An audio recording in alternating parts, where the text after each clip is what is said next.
June 22nd, 2026 workshop meeting for the Okaloosa County School Board into session. Okay, first thing is the opening. Second will be the approval of the agenda. We have a couple of changes on the agenda. We've added item 7.60, school readiness provider contract, and we've added 7.61, contract between the School Board of Okaloosa County, Florida, and the Northwest Florida Ballet for the 26-27 school year. Also, we're going to be adding on section 8.0, an employee on suspension without pay. So those will be the changes we'll vote on tonight. Okay, moving on to section 3, we have no recognitions. 4, we have no administrative personnel appointments. Then 5 will be public comment on the blue card, which is an agenda item, which at this point we don't know. Okay, moving on to section 6, committee and staff reports. And 6.1 is the in-county travel pay for May 26, presented by Ms. Perry. 6.2 is out-of-county travel pay for May 26, presented by Ms. Perry. All right, we're moving on to the consent agenda. There are quite a few items on this consent agenda, and I'm kind of struggling with a sore throat thing, so Mr. Destin is going to help me. So I'm going to turn the gavel over to him. Thank you, Madam Chair. Okay, let's rock and roll. All right, so 7.1 tonight is going to be the approval of the consent agenda. 7.2 is going to be approval of the minutes of the student disciplinary hearing from June the 8th. Better bring this closer. Okay. From June the 8th. 7.3, we're going to appropriate District 2 School Board capital outlay funds, about $11,000. That is one of mine. It's a capital outlay to Destin Middle School for flooring. 7.4, we're going to appropriate some more from the District 2, and that one's going to be for a portion of flooring at Edwins Elementary. 7.5, we're going to appropriate from District 3 School Board member capital outlay funds to Edwins in the amount of $10,000. That one is from Chairperson Linda Ivanchek.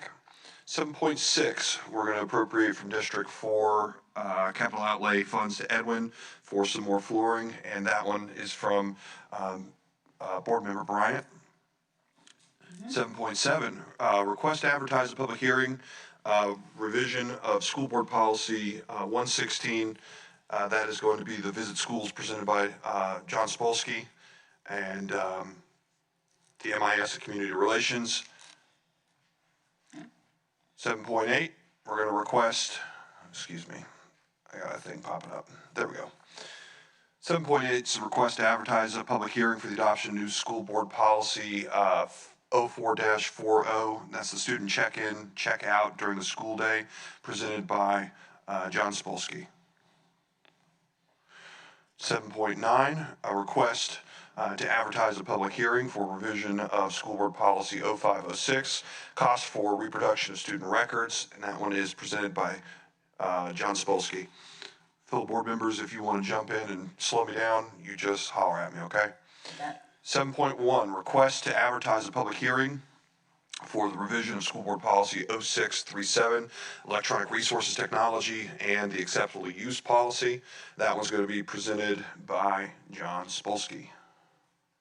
7.11, request to advertise a public hearing for adoption of a revised job description for school counselor.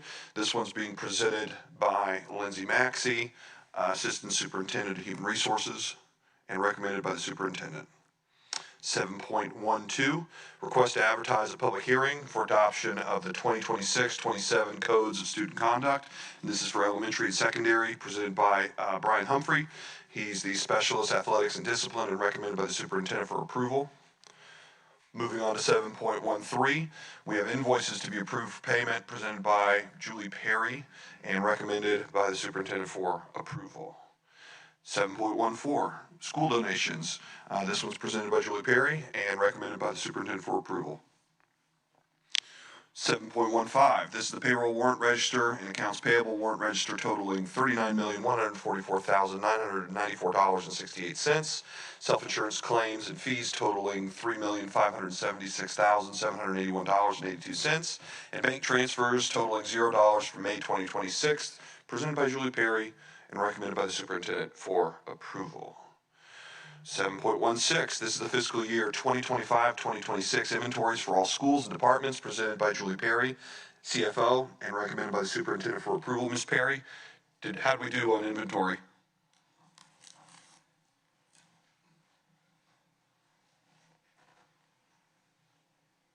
I feel like we did very well. Out of 3,900 fixed assets, there were 3 missing. They were from 2014 with 0 book value, so I think everybody did a very good job. That's excellent. It really is. Thank you, Ms. Perry. All right, 7.17, request to pay the stipend to school guardians in fiscal year 2026-27, presented by Julie Perry and recommended by the superintendent for approval. 7.18, we're going to renew renewal of the contract for the RFQU 2301 construction cost engineering consulting services, presented by Vince Wyndham and recommended by the superintendent for approval. 7.19, renewal of ITB 2306 lawn care services for multiple schools. This is presented by Vince Wyndham and recommended by the superintendent for approval. 7.20, this is the renewal of the ITB 2307 session-initiated protocol trunk and transport, presented by Vince Wyndham and recommended by the superintendent for approval. 7.21, this is ITB 2608 New Crown Reach truck model number RR 571535 or equal, presented by Vince Wyndham, recommended by the superintendent. 7.22, renewal of ITB 2309 pest control services. This is district-wide, presented by Vince Wyndham, recommended by the superintendent for approval. 7.23, we have a renewal of the contract for RFP 2501. This is the school food services management operations. This is presented by Vince Wyndham and recommended by the superintendent for approval. Go ahead. Chair, if I could, just real quick, I know this was on our agenda a few weeks ago, and I know there's representatives from Aramark that are here today, but I know with the diligence of Ms. Vanchek here, there was some concerns, but I will say on behalf of myself, I appreciate the letter that was brought to us from I guess, the head of Aramark, and that gave me reassurance that y'all heard us, and things are not that they were bad, but will improve, and so this people from Aramark here, we thank you for being here today, and we look forward to still a great partnership. So Yes, and I want to say, enjoyed having a meeting together and going through. How are you today? Good. I appreciate what you came back with. Very detailed plan for some specific things that you're going to do after we address some concerns. And one thing that I liked that you put in here was getting some student feedback as you go along, not just wait till the end. And as you're coming along, maybe give particularly the students in secondary, they have, they can come up with maybe some suggestions for menus that might be possible and everything. And so I appreciate that you took this so serious as we had to talk about. We have the same goal, that it's so important that our students get the correct nutrition. Many of them are actually partaking in 2 meals a day through your service, and sometimes that may be most of what they get. So I feel satisfied with what I got back, and I feel that we're only going to get better and everything. So thank you for your time and effort in submitting this. It's great. All right. Thank you, guys. All right, 7.24, this is a tag-on bid purchase over $50,000. This is Learning Labs, Inc., presented by Vince Wyndham and recommended by the superintendent for approval. This is for purchasing welding equipment for the CTE program up at Crestview, which is exciting. 7.25, tag-on bid, RFP 241904, Specialized Therapy Services, presented by Vince Wyndham, and recommended by the superintendent for approval. 7.26, tag-on bid purchase over $50,000. This is Meteor Education, presented by Dustin Keith, and recommended by the superintendent for approval. 7.27, we have exempted purchase over $50,000, Curriculum Associates LLC, presented by Vince Wyndham, and recommended by the superintendent for approval. 7.28, exempt purchase over $50,000. This is Focus School Software Renewal, presented by Vince Wyndham, and recommended by the superintendent for approval. 7.29, exempted purchases over $50,000, Hand to Mind, presented by Vince Wyndham, and recommended by the superintendent for approval. 7.30, exempted purchase over $50,000. This is Raptor Technologies, presented by Vince Wyndham, and recommended by the superintendent for approval. 7.31, service agreement number 2709, Maria Pavone. This is presented by Vince Wyndham and recommended by the superintendent for approval. 7.32, service agreement number 27-10, Christopher Mills, presented by Vince Wyndham, and recommended by the superintendent for approval. 7.33, this is service agreement number 27-21, the Emerald Coast Science Center STEM Field Trips. This one is presented by Vince Wyndham and recommended by the superintendent for approval. 7.34, service agreement number 2722, Emerald Coast Science Center Family Science Night, presented by Vince Wyndham, recommended by the superintendent for approval. 7.35, service agreement number 2723, Emerald Coast Science Center Planetarium Program, presented by Vince Wyndham and recommended by the superintendent for approval. 7.36, this is a service agreement number 2724, Emerald Coast Science Center Plant Dissection, presented by Vince Wyndham and recommended by the superintendent for approval. 7.37, service agreement number 2725, Emerald Coast Science Center. This is Science Matters, presented by Vince Wyndham and recommended by the superintendent for approval.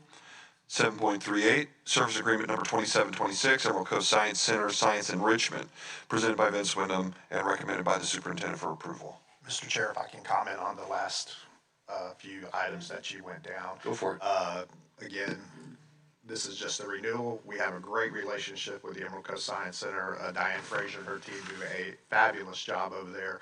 I'll just say that, when we redo this every year, it's always great to see. But I just encourage people, if you have an opportunity to take your kids during the summer, go there. It's a great time just to get out of the heat and enjoy some great science adventures. I took my granddaughter there a couple weeks ago, and even though she's 2.5, she had a blast. I had to drag her out of there after a few hours. So, but I'll just tell you that from my experience, I'm so happy that we're continuing this partnership because it is a hidden gem in our community, the Emerald Coast Science Center.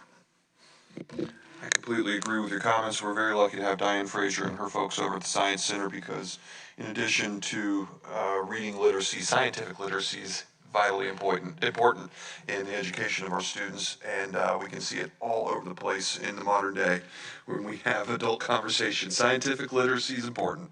Well, they have a lot of hands-on stuff too. It's terrific. You can go, like I said, it's just a great experience. And they have snakes. And they've got snakes, if you're into that. 7.39, Carl D. Perkins Post-Secondary Entitlement Grant for the 2026-27 school year. This one's presented by John Williams, Director of the OTC. 7.40, Renewal of ITB 2308, Locksmith Services. This one's Vince Wyndham and recommended by the superintendent. 7.41, School Readiness Provider Contract at Edwins, presented by Ms. Dale and recommended by the superintendent for approval. 7.42, School Readiness Provider Contract at Wright Elementary. This one's presented by Ms. Dale as well, recommended by the superintendent. 7.43, School Readiness Provider Contract at Elliott Point, presented by Ms. Dale, recommended by the superintendent for approval. 7.44, requesting permission to apply for Title I, Title II, Title III, Title IV, and Title IX grants for the 2026-27 school year, submitted by Ms. Dale, and this one's recommended by the superintendent for approval. 7.45, this one is Employee Benefit Programs Renewal for the 2026 plan year, presented by Ms. Cato and recommended by the superintendent. 7.46, this is the Serious Point Stop Loss Coverage Renewal for the 26 plan year, presented by Ms. Cato, and recommended by the superintendent for approval.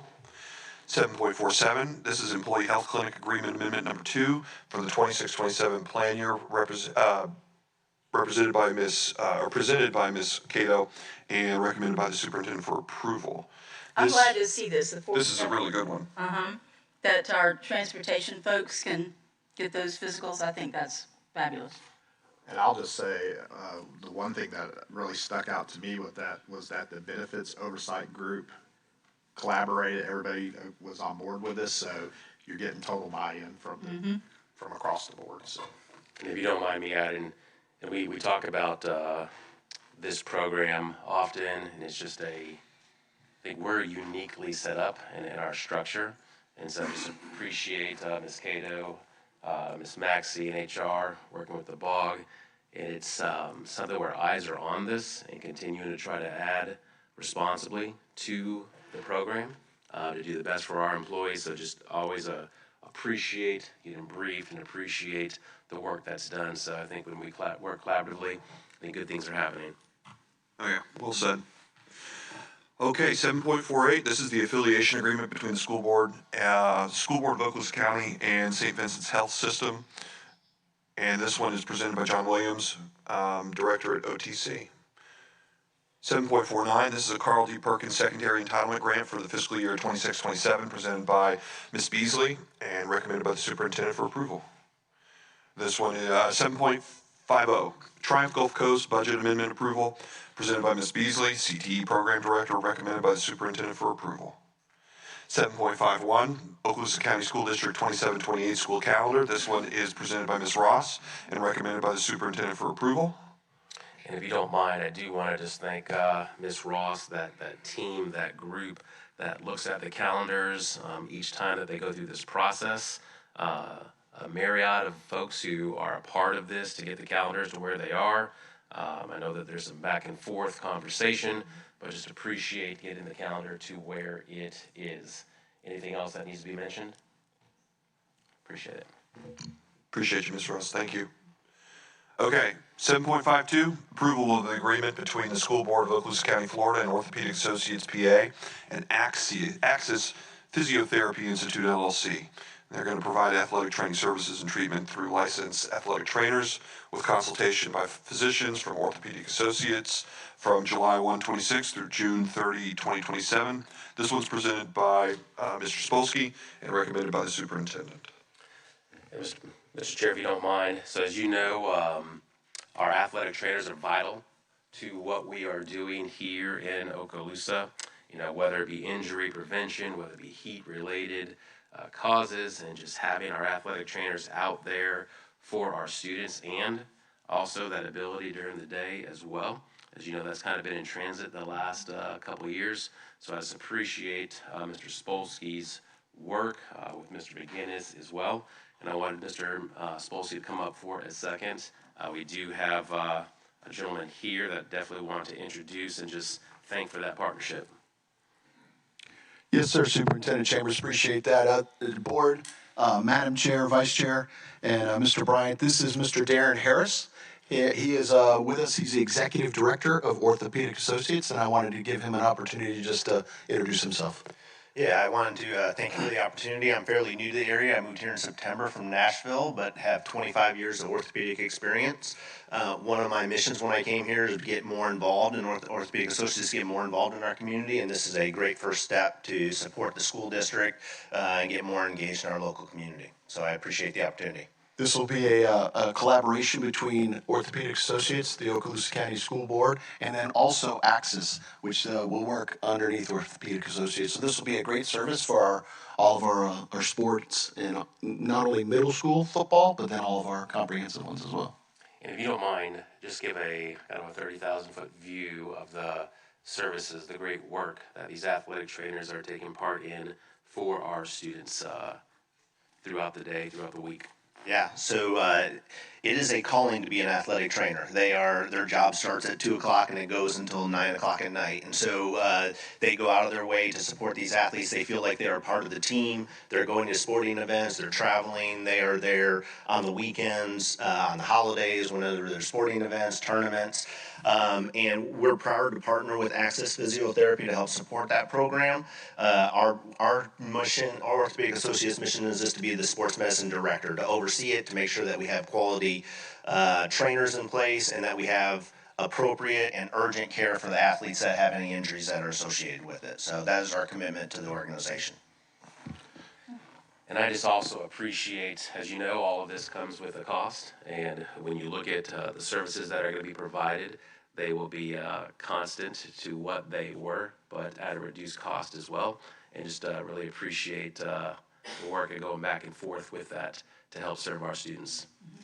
I will tell you that it was a collaboration. We sat around the table and we discussed that we just wanted the best scenario for both of us. It had to be a win-win situation for all of us, and that's what we agreed to. We know that there's going to be some stumbling blocks along the way. We're going to learn a little bit as we go into this year, and we've just made the commitment that we'll be transparent, honest, and we'll work together to make sure that we have the best outcomes for our student athletes. So I do have a question regarding the trainers and all. So will this affect every school that has sports as far as the high school level? We don't have one at Laurel Hill. That is still an area where we're working towards, Mr. Bryant. They don't have football with us, and that is something that we've talked about on how we can use some of the PRNs and some of the different services where we would break that out into some hourly costs. So. Even though they don't have football, they do have basketball and volleyball. Volleyball, yes, sir. Yes, sir. And those sports are subject to different kinds of injuries. Yes, sir. Thank you, Mr. Spolsky. Yes, sir. Pleasure to meet you. Thank you. Harris, thank you, sir. Okay, 53. board members, we're gonna go to 7.53. This is the rejecting of bids for RFP 2601, sale of surplus property, 320 Miracle Strip Parkway, Mary Esther, Florida, and authorizing real estate listing agreement presented by Dustin Keith and recommended by the superintendent. Mr. Chambers, can I invite you to give us some background on this one and where we want to go? Yes, I'm going to be very brief on it and kind of turn over to Mr. McGinnis for a little bit of assistance, but we received a couple offers. One offer, I would just say substantially low, and then another offer that was also substantially lower than what we are looking for in terms of the appraisal of the property. So there's some things that we're going to do to be proactive in looking at this property, but I kind of turn it over to Mr. McGinnis for some further information. Yes, sir. Board members, the bids came in. There were two bidders, and it's the recommendation that neither of the bids were acceptable based upon our appraised values. Because of the nature of this property and the potential value there for a redevelopment, we're recommending that you authorize us to go to RE/MAX. Brett House is the broker. That is a company that you put out a solicitation for a year or so ago. His firm was selected to be on standby if the district needed real estate brokerage services. And this is one of the situations that we believe that would be appropriate. And so with your approval tonight, the bids would be rejected, and then we would work out a listing agreement with that agency, and we'd bring that back to you at the next meeting. And then he would actually begin to market that property out publicly, and as he received potential offers, he would be bringing those back and forth for us to evaluate. But it has been put out for open public bid, and the bids were not, in our opinion, acceptable. So is Mary Esther Elementary still zoned educational? It still is, and that's one of the things that'll have to take place is a rezoning of some type for the redevelopment. Any other questions? Mr. McGinnis, Superintendent, thank you.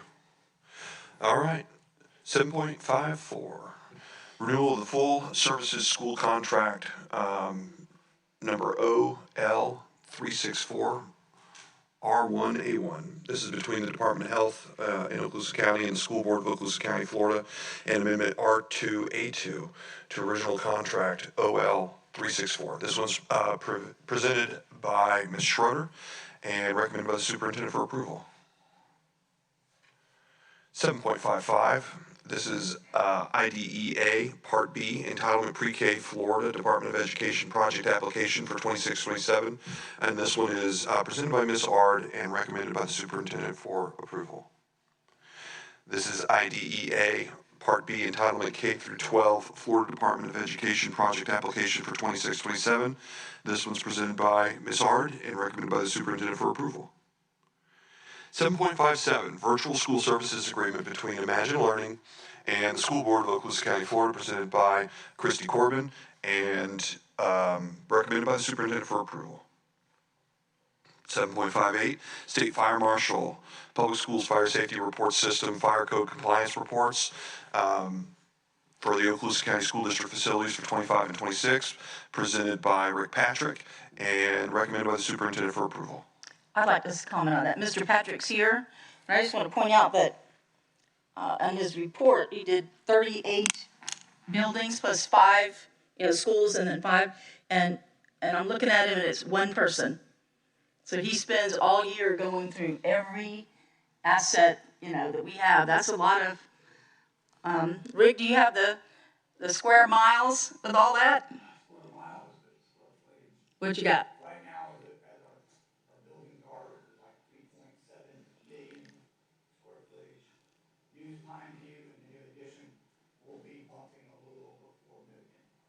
Square feet.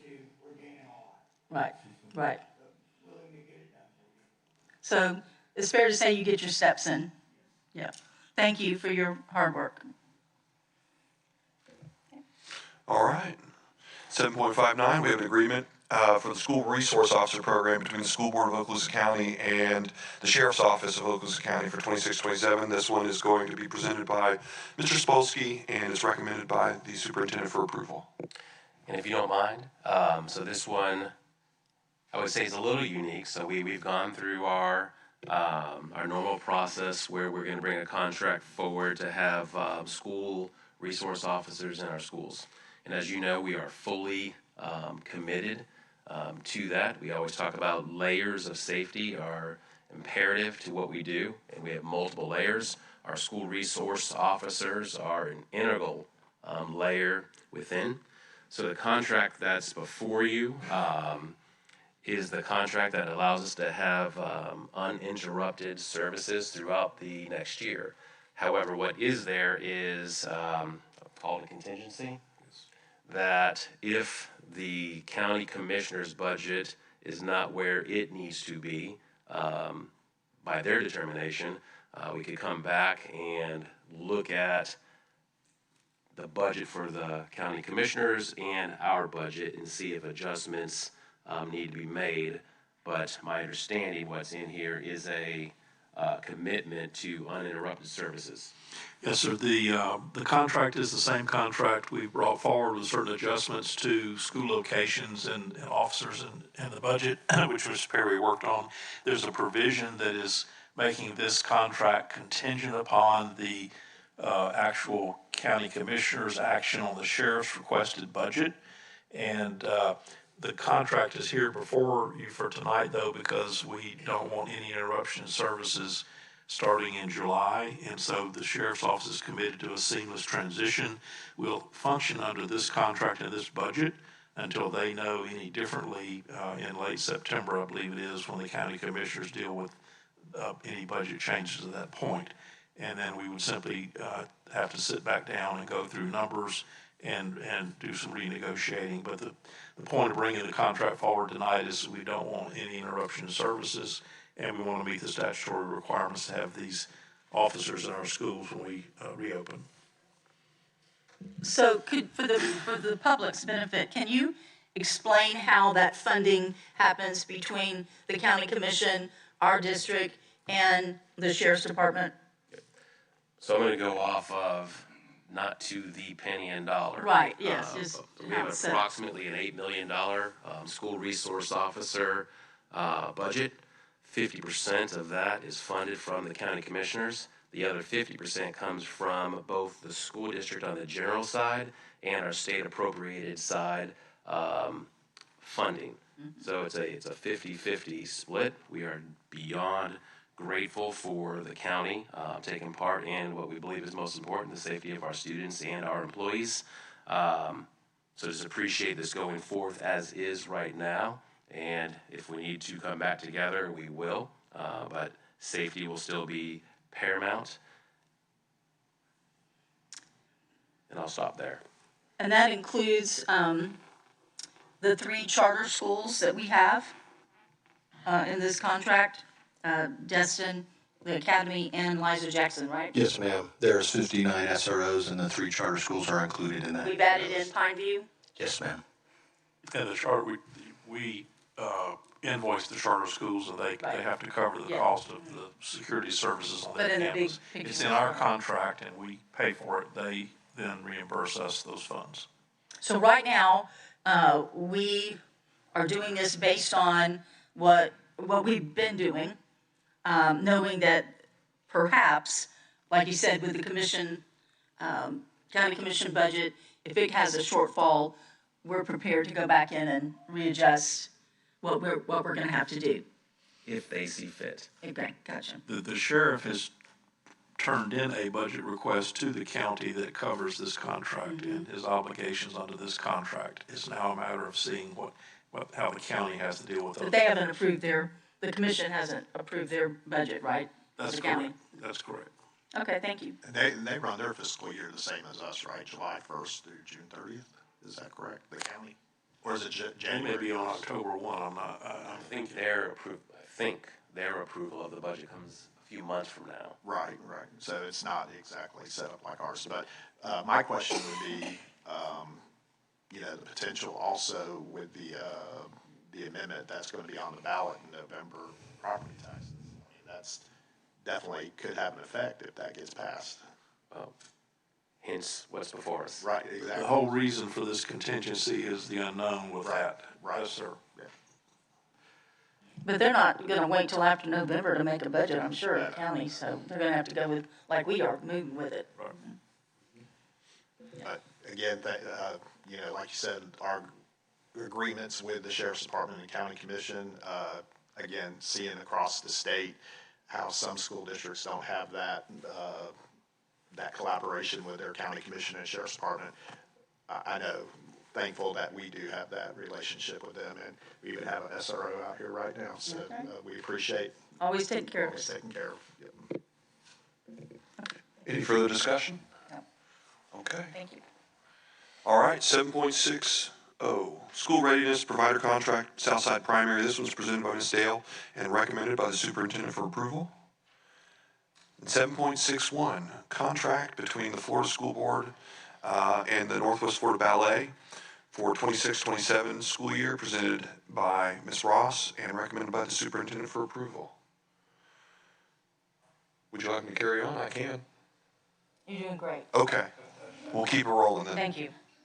Okay, we're gonna roll right into 8.1. This one is just for us today, employees on admin leave, presented by Ms. Maxey. 8.2, this is deferred retirement option program, presented by Ms. Maxey. 8.3, administrative, managerial, professional, technical personnel recommendations for 26-27, presented by Ms. Maxey and recommended by the superintendent for approval. 8.4, employment and separations. This one's presented by Ms. Maxey and recommended by the superintendent for approval. 8.5, personnel recommendations, presented by Ms. Maxey and recommended by the superintendent for approval. 8.6, employee transfers, presented by Ms. Maxey and recommended by the superintendent for approval. 8.7, employee suspensions, presented by Ms. Maxey and recommended by the superintendent for approval. We have 8.8, employee suspensions, presented by Ms. Maxey and recommended by the superintendent for approval. 8.9, employee suspensions, presented by Ms. Maxey, recommended by the superintendent for approval. 8.10, employee suspension, presented by Ms. Maxey and recommended by the superintendent for approval. 8.11, leave without pay, presented by Ms. Maxey and recommended by the superintendent for approval. Number 9, no discussion agenda. 10.1, one, program status report by the board's representative. If I'm remembering correctly, Mr. Heinley did that last meeting, so we won't have much to cover on that one. Attorney's business, we'll have that under 11.1. And no report this morning. No report this morning, great. I'll hand it over. Superintendent, floor is yours. Thank you, sir. I do have a few highlights, a couple overviews, and then two different individuals to give a brief presentation of where we are. And on that brief presentation is going to be looking at where we are with Pine View, so I think it's going to be something that you'll enjoy. And then Mrs. Maxey then giving us an update where we are with hiring. And hiring's a little bit different this year.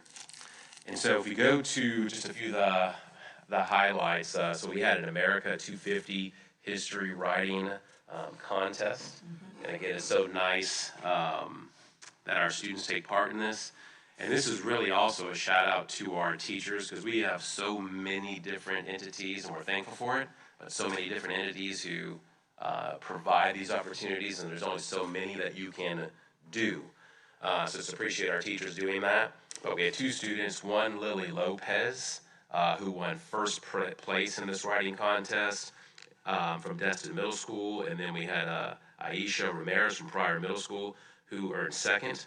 And this was for the Plank Schlitt Middle School U.S. History Writing Contest. And this is a local contest, so we have two students who represented very well. We're just very proud of them.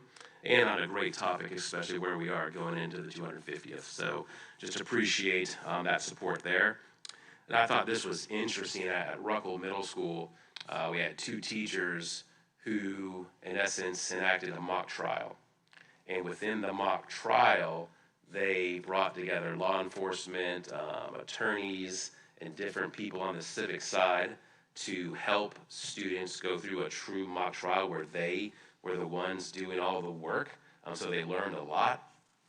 We had Judge Flowers, who also helped out in this venture, and I think one of his comments was that these young students rivaled junior attorneys. And Mr. Destin, as an attorney, and going through that, you know all that's involved there. So I just think that's pretty neat for our students to have that type of an opportunity. Oh, absolutely, and the fact that they're so talented, you can spot them, and it's just incredible, because they are young, but they're sharp. Yes. Shifting, as you know, we have a summer feeding program every year that we have at specified locations, and I think that's up to 18 years of age, and students have the ability to get breakfast and lunch, but over 20,000 meals have been served this summer so far. So just thank Mr. Anderson, thank Mr. Meyer and his group, really revving this up. And really, it's almost a continuation rather than a rev up. But as you know, it's different constraints during the summer versus during the year as well. So it's appreciate our food service folks continuing for our students. Also, as you know, we do our annual report every year. And our second annual report received an award of excellence at the national level.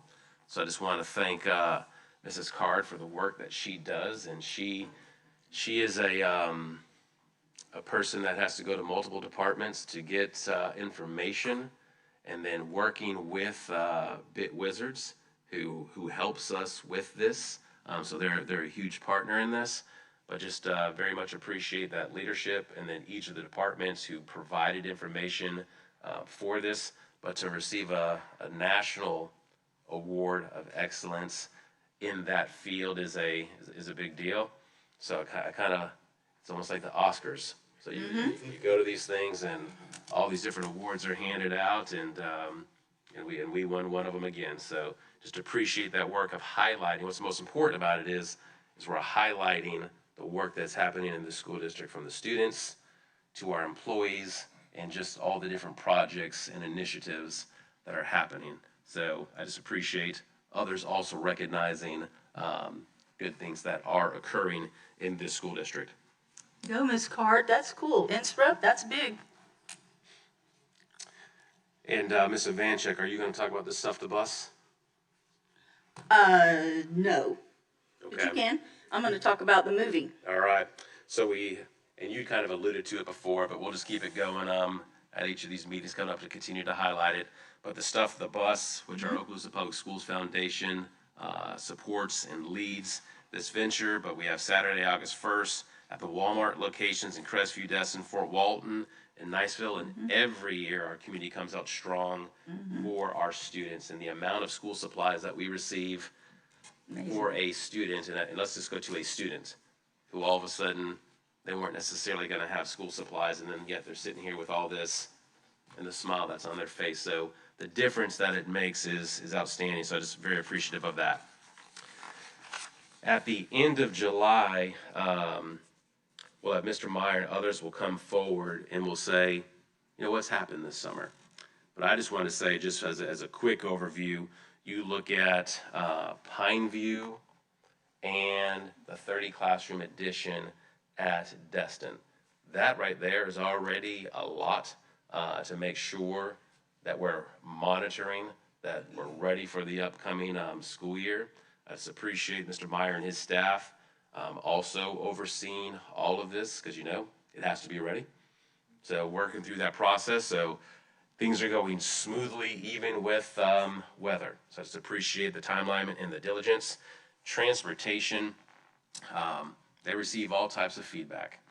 And I just want to give the feedback of appreciating the work that they're having to do, not only this summer, because it started months ago, to be prepared for the rezone in the north, the rezone in the south, and a part of that rezone in the north, obviously, when we have Pineview, we had to rezone. With 2 school closures, we have to rezone. And with that comes new transportation routes. And so just very much appreciate our transportation department, led by Mr. Gore, but there's so many people involved in that, making a difference for us to start smoothly. As you know, we did again, where we put out to families to try to get a better feel for who's riding buses on day one. If we go 2 years back, we did not have that. And then Mr. Meyer and his group instituted that last year, and then again this year. And I think we've received a decent percentage again. So in statewide, usually that percentage is low. And Mr. Gore and his group were above that state average, so to speak, of getting information in so we know where they're riding. So that helps be prepared for day one so we don't have 50 kids extra sitting at a bus stop. Right. So just appreciate that proactiveness. Our maintenance staff, facility staff, as you know, with 2 schools that we're having to move to different locations, those classrooms, there's a lot that's going in. I just appreciate Mr. Meyer and the entire departments there, Mr. McElroy, Mr. Keith, everybody working together to make sure that, for example, when this teacher's classroom is going to go from here to there, they're doing that smoothly, efficiently, and some people may want it done even quicker, but they're doing a good job working to get that done. That's also part of the discussions that happen with HR, the unions, everybody working together to make sure that that was a good plan. But at the end of the day, Mr. Meyer and his group have to enact it. So just appreciate that. Also looking of what happens during the summer, because it's funny, my brother asked me yesterday, hey, did y'all work during the summer? And I don't even know what to say. Oh, my. He's been my brother for 51 years of my life. But curriculum instruction, looking at a new school performance plan with schools. So that's something that's going hot and heavy right now. There'll be a new professional learning model where professional learning next year, the bulk of that will happen at the school site, led by the school principal and their teams. So that'll look a little differently next year. But then our academic and student services department, they're meeting with each of our schools, because we already in essence know what their data looks like. And so we don't just sit there, we look at their data, we celebrate, we make adjustments, and then we move forward. But being strategic in terms of what we're doing, I just appreciate that group setting aside the time. But those are about 2+ hours a meeting, and they go through about 35-ish schools. It takes a lot of time. So just very much appreciate that. The finance department, I almost want to pause there for a while. And as you know, we have our department budget meetings today that we'll do after this meeting. But the work that has been done with senior staff, and the work that then Ms. Perry takes with each of her folks to be able to get us to where we have a balanced budget is a big deal. I will say that this year's budget definitely was a challenge. So we had a challenge to meet. And I think when all was said and done, when the legislature came back, what we thought may have been a number, we were below that number. So it led to a few more challenges, but we were able to meet those challenges. But I just think Mrs. Perry, she almost always stays calm. She almost always stays calm. But I also appreciate our senior staff also helping me stay calm as well and make what we believe are sound decisions for students, for employees. There will be more to come on employees as we go forward into the next school year. But I will say, I feel about as good as I can feel with a budget coming and trying to do what's best for employees at the same time. So I'll just say that. And that's enough of updates for now. And with that, I would like Ms. Maxey to come up and kind of share with us where we are with hiring, and then Mr. Meyer come up with where we are on Pineview, and are we also doing the capital projects? Okay, good. Thank you, Superintendent Chambers. Good morning, board members. Good morning. So as the superintendent alluded, hiring season has been a bit different in human resources land this past school year, but I appreciate the superintendent and you all support, the union support. We were able to place all of those employees, all of our instructional folks from those two schools, and all of our support employees have been placed. So as we go through these numbers, that will be reflected in some of these numbers. So far, we were able to go ahead and allow principals and department heads to post all their instructional vacancies and their support vacancies because we've got everything posted. So far, we have had 150 transactions. So that's where Dr. Hale said the new faces and new places. And when you break down that 150 transactions, we've had 7 completely new hires, and this is instructionally, 78 transfers, and 65 reassignments. So that is that 150 transactions. And then right now, there are 16 pending offers, so offers that have been made to 16 individuals. We're waiting on them to make or accept those. And then there's 62 applicants who are in the offer process, meaning they've accepted a job offer, but they've still got to complete that paperwork with Human Resources. And then there are also 87 open jobs right now for instructional positions, and those are across the board. Elementary, secondary, spread throughout north, south. I would say I have more openings in the north end of the county than the south end of the county. It's kind of, again, Mr. Spolsky alludes to the tale of two, what do you say, towns? Counties. Because in the north end, we have all the jobs, but a lot of the people live in the north end, and it's just two different stories. So we have more openings up there.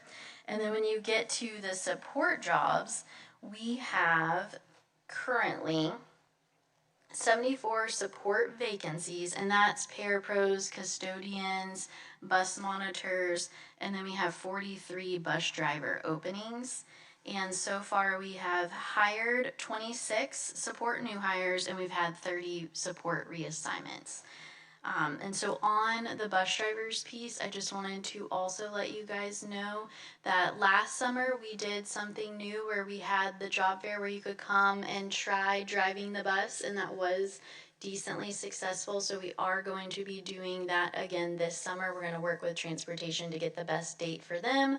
So we'll heavily advertise that, where you can come, make sure you know, a lot of people I think are nervous to get behind the wheel of a school bus, but you can do it in a controlled environment, and we may be able to nudge some people over the line that might be interested in coming to work with us. So that is on the horizon as well. And I just appreciate Mr. Ron's one of the folks who's gonna try to add that to her repertoire, so she may be driving buses next year. Okay, so that is new information to me. So I'll make sure I get on that. Ms. Maxey, on the bus driver Yes, sir. situation, does that include some of our teachers and support people who actually drive buses for certain schools? Is that? In this vacancy number? Yes, yes. Good question. Gonna talk somebody else into being a bus driver too? Okay. I've driven a fish truck before, but I didn't, it's a little different. We do train you. Miss Maxey? Yes, Just put you on the spot. How are we doing on getting everybody settled from Longwood and from Mary Esther? Yes, so all of those people have been placed, and like the superintendent was saying, Mr. Meyer and his team are working right now to move all of their belongings. And so my understanding is that's right on schedule, and really we were ahead of schedule because the goal was to make sure everybody knew before summer, and we were able to accomplish that. So they all know their placement, and we are helping them move into those new rooms. Well, thank you so much for you and your team and everybody. You've done a fantastic job. Thank you. I appreciate that. And I do want to thank the HR staff too. This was a heavy workload for the month of May and it's already Absolutely. a busy season. And so I just appreciate all of their hard work and making all of these transactions happen in the computer as well so that we can have accurate data like this. So I do appreciate them as well. Yeah, thank you. All right. Thank you. And I would just close it in saying, for this to occur smoothly, and smoothly doesn't mean that everything went flawlessly. You have to have the HR department, you have to have allocations, you have to have the union, and everyone communicating. And that doesn't mean that everyone's just going, hey, this is perfect. So there's conversations that are happening so things get smoother as we go through this. So I just appreciate it. Those conversations they're still occurring as we go through the rest of the hiring season, but as long as that happens, we'll continue to do well. So I have one quick question for Ms. Maxey. I know you alluded to some of the things that we've done in the past. Is there, for recruitment purposes, I haven't heard Teach at the Beach. Are we still planning on maybe doing a job fair or anything like that? We are not planning to do an instructional job fair. I think we are in a really good spot where we are not going to need to. Obviously, we will reevaluate that. We are planning to do a bus driver job fair. And over the next school year, we may look at doing more specialized job fairs and not necessarily a large one, but we may say, okay, Silver Sands and Edwin's need parapros. Let's go to that neighborhood and find some parapros here and do more specialized job fairs based on need is our current plan. And I would just add to, if you look at, and I'm just going to use a hypothetical number, but it's also pretty close. If within a year we go down about 1,100 students, then that also means that there's going to be staffing that's going to be reduced by that as well. If we know that we hire around 200 to 250 a year, and if we don't hire as many, so we're not sending home people, we're just not hiring as many as we historically have done, so that helps us there. That was one of the things that we discussed back in a few months ago, was we literally talked about that exact, do we have a Teach at the Beach? And the biggest piece was this year, knowing where we were, knowing the budgets that were going to come, our priority was going to be on our current employees, making sure that we maximize all of them as opposed to bringing in new folks. First take care of our own, and then, if necessary, we do the others. So that's kind of where we are, this new, I'll just call it a new era.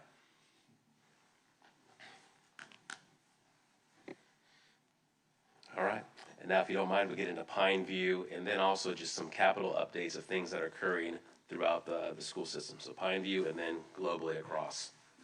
Thank you, Mr. Chambers. Good morning. Come on, Mr. Meyer, let's I know bring it. your favorite topic. Yep. Baker and Pineview. Baker. So we are excited about where we're at with Pineview. It is moving quick. So we have just over a month, and then staff and students will be coming on campus. So, 2 to 3 years in the making. Here we are, just over a month away. So it's exciting, but there's still a lot to do. I'll give you some updates on construction and talk about some of the things we have to do over the next couple weeks. So Just pause there. I always think that this is so important, because the timelines of this, right? Construction of this started approximately when? about a year and a half ago. And then the architectural stuff started approximately when? A year and a half before that. So that's just 3 years. And then you look at the time frame leading up to that to make the decision. So we're talking, what, 4.5 years ago, the decision made to do where we are, and we're about to be at that finish line with Pine View in August. So 4.5 years, in essence, in the making. Yes, sir. And the only other person in this room that's more nervous than I am about a month away is Joel Linder in the back there. So He's saying no, he's good. right. So it's fitting that you guys have the lighthouse in front of you. So some of that 4.5 year journey, we had to keep the bow heading in the right direction. But we're getting there, so we're excited. I always like to start with the video just because it is impressive to look at and look at the size of the facility, the structures. We talked last time that the roofs were up, brick on the outside of the buildings, but now you can start seeing the layout of the entire campus, the fields, the baseball, softball fields there at the bottom of the video now. The parking lots are coming into play. This is about a week and a half, 2 weeks ago, so there's even more pavement down now. Some of the field has turf on there, playing fields, recess fields. The track is done. You can see the building there. The canopies are going up. So it is moving quickly, but from last time to this time, you see a substantial work on the inside of the building. So we'll get to some of those pictures, but you can see the facility. It's just it's impressive. I've been on the campus several times in the last week, and I'm excited about having the community there and the kids walking those halls. So it is impressive, and it's going to be something to see those students walking the halls here very shortly. So as the video, this is not AI generated. That is the actual track and the field. So it does have a turf field as well, and you can see the logos and the lettering and the lining of the field, and the track is a regulation track. Get ready to say regulation track. We could host several different district and regional events if we wanted to. Even though it's a KA campus, the high school may want to come over there and use this facility, and potentially county meets at this facility. So And look at that bear, that's so cool. it looks great. It really does. So this is the main lobby, and again, this is about a week old. We have a roof on there now. There's a lot of work and welding going on in this space, but you can see the windows on the picture on the far right there. That is essentially where you're going to be walking up to the front of the building. Admin space is to the right of that, and the media space, which is impressive, is to the left of that. But a lot of work going on in this. Mr. Meyer, and so those windows, which look nice, are those just normal everyday windows? They're rated for our wind capacity, but then also have a layer for additional safety. So throughout the building. And this facility will be a shelter if needed. That's right. Yeah. So for the most part, the cafeteria space and some hallways along the cafeteria will be the space for a shelter. So now you can start seeing some colors going up in the hallways. You can see floor going down. you can't see all the furniture there, but furniture is starting to go into the classrooms. We have a lot of the furniture there on campus. It's just in the cafeteria and other staging as they unpack all that furniture and then they take it to the designated spaces. But most of the classroom wings have all their furniture. Last week, the administrative wing was getting furniture in there as well. But things are coming along. Those are a few of the completed classrooms in the first wing that was done. So the cleaning staff was coming through last week. Now that everything is staged and done, they're doing final cleanings in a couple of these wings, and then we'll shut and lock the doors, and then we'll continue the progress throughout the rest of the space. But it looks great. Here's an example of what the teacher workspace between the classrooms and the restrooms between the classrooms. So every wing and in between each of the classrooms, teachers can share a workspace, but then also there are 2 restrooms, male and female, where the kids don't have to leave and go into the hallway. They just can go in between the classrooms. So it's all coming together there. The kitchen and the cafeteria, again, the kitchen is state of the art, and then the cafeteria space, it really does look impressive. Band and chorus, these rooms are even farther along now, but the spaces are coming together. And then, I'm not sure, yeah, the media center is grand when you walk into this space, the elevated ceilings, and now just some of the design work with the lighting in the ceilings and the flooring is really coming together. And then this is much farther along now. This was about 2 weeks ago. Now it's coated and striped, and we have the logo on the gym floor as well. But there'll be students on this and playing games here very shortly. So from this point, as I said, we have some site work to get done. We have some areas in the gym and boys and girls locker rooms to wrap up. But it's coming close to being ready.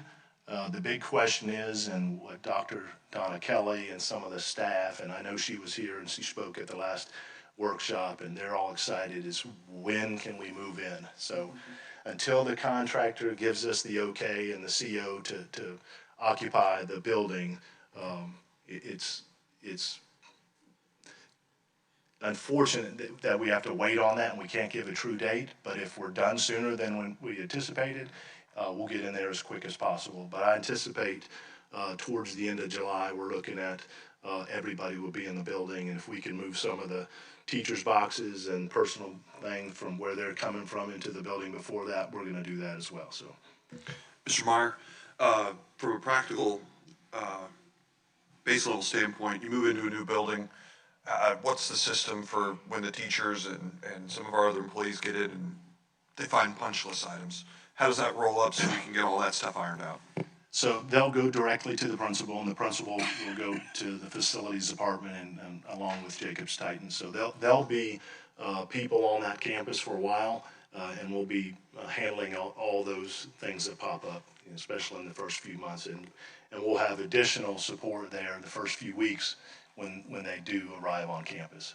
That's great. Thank you. So I think that's worth repeating, where Mr. Meyer just said there'll be certain things that'll happen in the first few weeks once school starts, and the first few months once school starts. And if you think about our own homes that we have, where we find those things, let alone a facility of a K-8 school. So there will be items that I'm sure will be fixed, tweaked as we go forward. That's right. Well, the reason I asked was I know that I'm going to have some of those employees perhaps reaching out fairly to me, or parents when they put the kids in the new facility at Destin, and they're going to say, "Oh, this is great, but this needs help." And so, trying to rein in the expectations of, listen, we're getting it open. Yes, there are going to be some punch list items, but we're getting you in so we can hit August. But be prepared that we'll continue over the next several months to get this ironed out, and it's a great new facility. Be excited. Yes. Everybody's been really flexible and patient up to this point, and we appreciate that because they want to get in there and they want to set it up and they want to make it theirs, and we understand that. So we're trying to push that as soon as we can. So. Appreciate that. Mm-hmm. So speaking of Destin Elementary, do we have anything on Destin Elementary? So we're gonna come back with different photos and the video on the Destin, but they are mirroring the same timeframe. Okay. They're on track. There's a few things that we're still waiting, windows and door frames and things like that. But essentially, the move-in time period is about the same as Pineview. And Pine View, as we know, May 1st, the bypass was, the first phase of the bypass was opened. I noticed the signage beside the school has nothing that says school zone or anything like that. And I understand there's not going to be a school zone like speed limit through there due to the fact that the school is far enough off of the right-of-way and all. But I do have a question regarding, is there a proposed traffic light for there eventually? I didn't see anything where there's, Yep. could be a traffic light. The district's been working with the county and DOT for the last couple of years on different turn lanes and a potential traffic light there. More recently, there's been conversation that the county may split some of that cost for a traffic light, and we're working through that as we speak. And I think it's fair also, opening the school, we let it roll and then assess, the traffic patterns and all that, because we're still a year away from the rest of the whole bypass being open. And once that does happen, the traffic flow will definitely start picking up. So I know we'll have a year to, kind of monitor that. That's right. We did in the design phase, we looked at staging of cars and the buses, and we intentionally made those longer than we probably needed. So hopefully we'll get those cars and buses off the road. But you're right, in time, we have space for additional traffic patterns on the campus and ideas on where we need help from the county and state. Well, you talk about planning and all for that.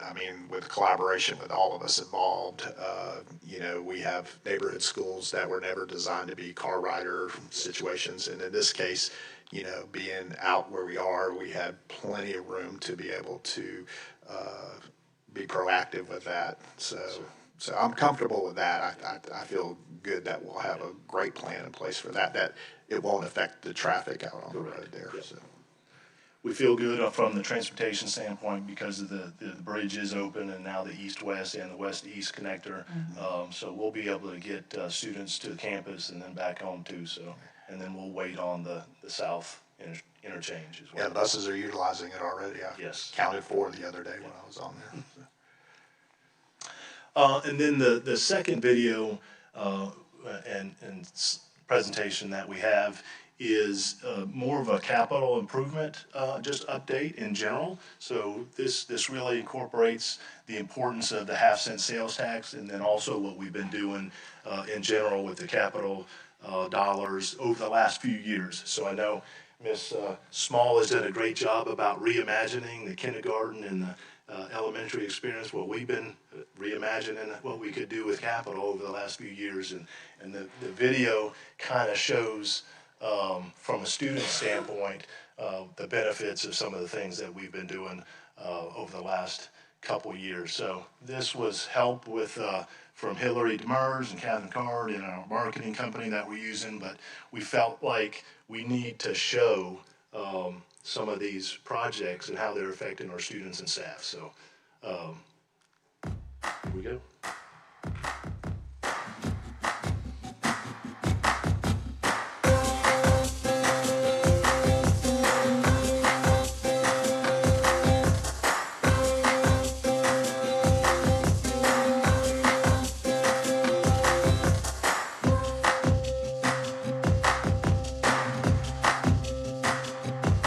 It's just an overall great space to have for extra events in case we run out of room. And then the new weight room in this building is great in case one weight room gets packed. And it's just overall a great space to have here at Baker. It was a great addition, and I'm looking forward to multiple events in this building.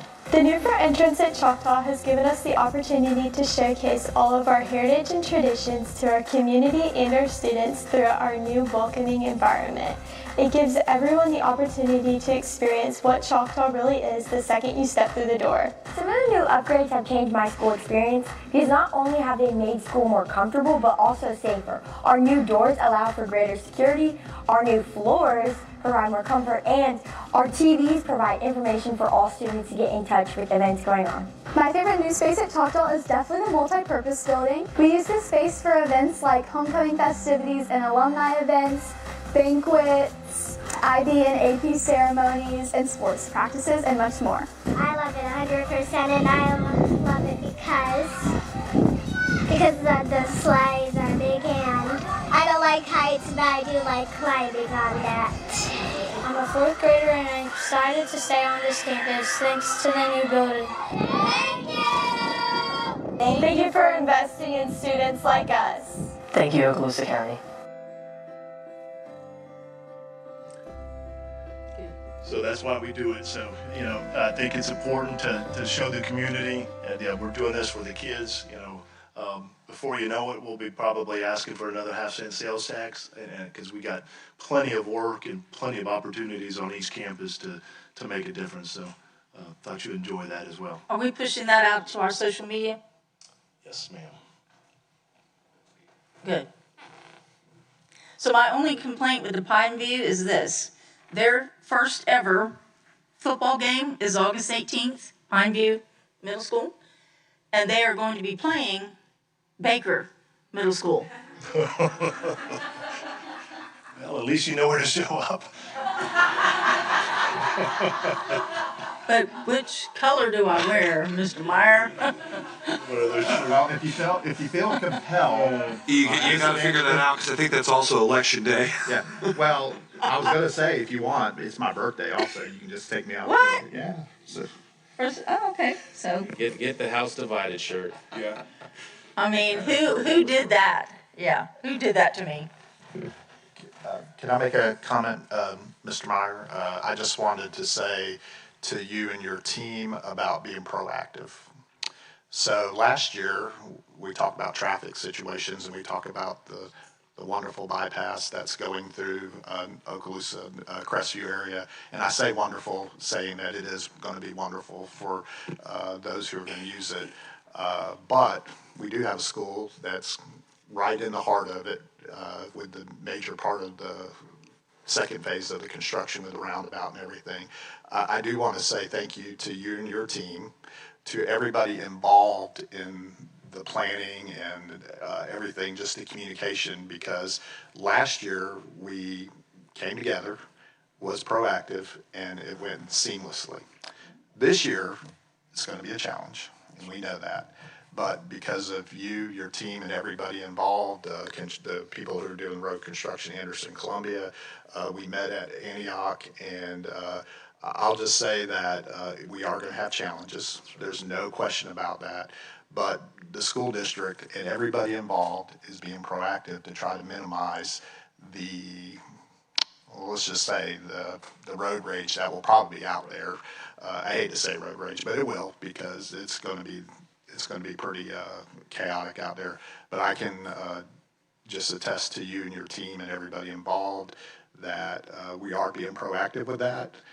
Just be patient, please. Parents of Antioch Elementary, be patient with us. We are doing our part, but unfortunately, we cannot control all the construction that's going to be going on. That's by the DOT and the county, everybody that's going to be involved in that. But I did want to say thank you, because I want people to know that behind the scenes, there's a lot behind the scenes, and being proactive is one thing that I'm proud of our school district. We try to be very proactive instead of reactive on things like that. So, Thank you, sir. And I just wanted to add one piece to this, just because as I go out to different shopping establishments, I get asked. I get some phone calls, get asked. And Mr. Bryant, he mentioned school zones.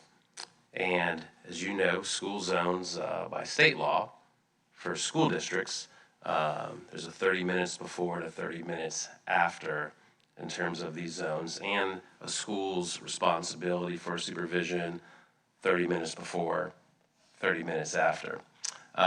We do have school zones that are being monitored throughout the county by different cities and municipalities. And those were decisions that those cities made solely through their boards to make those decisions. And those decisions were not made by Okaloosa County School District boards or our board to do so. We did have a city that reached out to us, and I gave them my full opinions on it, and I'll just say that. But each of the cities having the ability, my understanding through state law, to be able to implement these school zones and tickets that come with it. But just because so many folks have said things, safety of our kids and our employees is paramount. But this is not a school district initiative. This is an initiative that's done by the cities if they so choose. And to that fact, if you're coming into Shalimar, coming from Eglin, I know the camera is there, but elaborate more on, we say 30 minutes before, 30 minutes after, but that camera is on 30 minutes before, 30 minutes after, and every minute in between. Correct. I know the one city who did reach out after, well, I'll just say the one city who reached out, we shared our opinion of how, if they were going to do this, how long that should be on, and it wasn't the entire school day. Now, Shalimar is on the entire school day. Many of them are. Yeah, and same with where Liza Jackson is, and the city of Crestview, I believe, is the second one. That's all I have. Superintendent, anything else That is this it. morning? Okay. Appreciate you, thank you. Okay, 13.1, board members' announcements. Since I don't have Heinley to help me out and start us off, I'll just go ahead and say I'm gonna save everything for tonight. Just superlatives. Ms. Vancheck, you got anything for us? I do. Okay. Hold on. Okay. So on the foundation, earlier, I think in May, the foundation hosted a movie event in Fort Walton Beach for students in VPK and kindergarten. It was very successful. And so we're going to do it again. The Early Learning Coalition and the Elementary Curriculum Department, along with the foundation, are hosting another movie day in Crestview. And this one's at the Crestview Marquee Cinema on July 16th, starting at 9:30. They're going to have a movie. They're going to give them packs of treats and all kinds of different things. They get to ask any questions they might have about VPK or coming into our school district, that kind of thing. So we're looking forward to them coming, and we'd like for them to register if you can, so we know how many people are coming. But come on, bring your child and find out a lot of information and get started in your students' schooling in Okaloosa schools. So that's coming along. And you mentioned Stuff the Bus, so that's going. If you don't mind, I would like to, on a kind of sad note, mention a personal thing that we all can relate to. Lost a real, true educator in our district the last week, Nancy Hale. I taught with her for the better part of 30 years. She was an extraordinary teacher. I think she could have taught my dog how to read. That woman had magic in what she did. She started as an elementary teacher, ended up in the high school level. Miss Barron knows her well. We had some good times. Then she did some social studies. Terrific. And of course, she's the mom of our former assistant superintendent for HR, Dr. Lee Hale. We lost her unexpectedly. And she was continued to, in her retirement, to help kids and people. She was a real champion of that kid that didn't shine. She found him and made him successful. So our condolences to the Hale family. Thank you. So, again, our condolences to the Hale family, but also in Crestview, Bob Sykes' family lost a fabulous teacher in Ms. Shonda Luke, who fought a courageous battle with cancer. I know I had the opportunity to visit her classroom earlier in the year, and just to see her smile and her just her passion for the kids and all.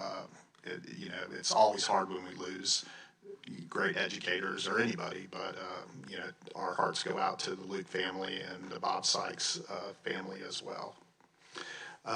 Also, I know a couple months ago we did recognize our support professionals that help the school board stay in line, and that's Amber Floyd and Mary McGowan. And at our conference, the Florida School Boards Association conference and the Superintendent Joint Conference, both of them were recognized along with quite a few other certified support professionals for being certified. That means they went through the extra training that's provided by FSBA, and it's just cool to see, when you see people from the county that you serve up on that big screen. So it was, nice to be able to, say, hey, we know those people. So, and speaking of the conference, we had a great time learning, and people ask me, what do you do at those conferences? And it's more about training and helping us be better school board members, understanding governance, understanding,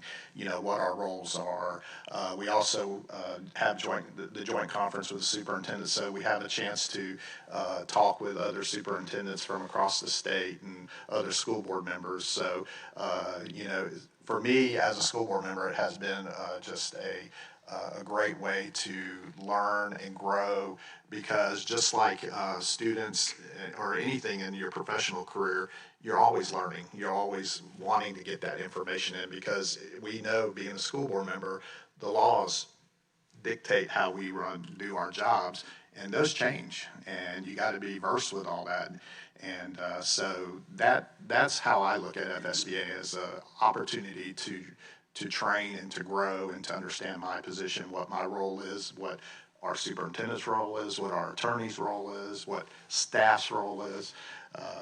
So, that's why we go, or why we can go. So Mr. Heinley isn't here. And I already had the answer, because I'm, I love my presidential trivia, but I'll go ahead and do it. Today's the 22nd. Who was the president of the United States? The 22nd president of the United States.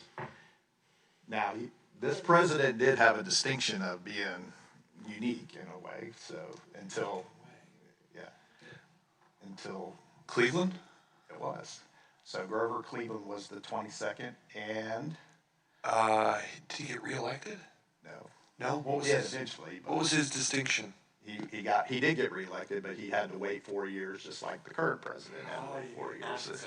Yes. Okay. So he was the 22nd and 24th president. Well, I Hail Mary that one. I started to panic because I hadn't looked it up. So my final comment is, I see all these wonderful people who are out here that are support, that work endlessly all through the year, but also the people who are in the schools right now that are doing the jobs. We want to thank them, because we don't take a break. I wish we could take a break, but we get more done in the summer behind the scenes than people realize, and then they do realize it when they walk into their into their schools and see all the new improvements, see all the new faces and all that that go with it. So to all of our employees who are working tirelessly over the summer, thank you for all that you do. Okay, I think that concludes 13. So we'll do 14.1, that'll be public comment, yellow card, and then we will adjourn. We have 16.1 public notice and 16.2 public notice along with 16.3. Mr. McGinnis, do I need to do anything in particular with those today? Okay. Before I conclude, anything else from the board, superintendent, staff, union reps? Good to see you guys. Okay, then we're adjourned.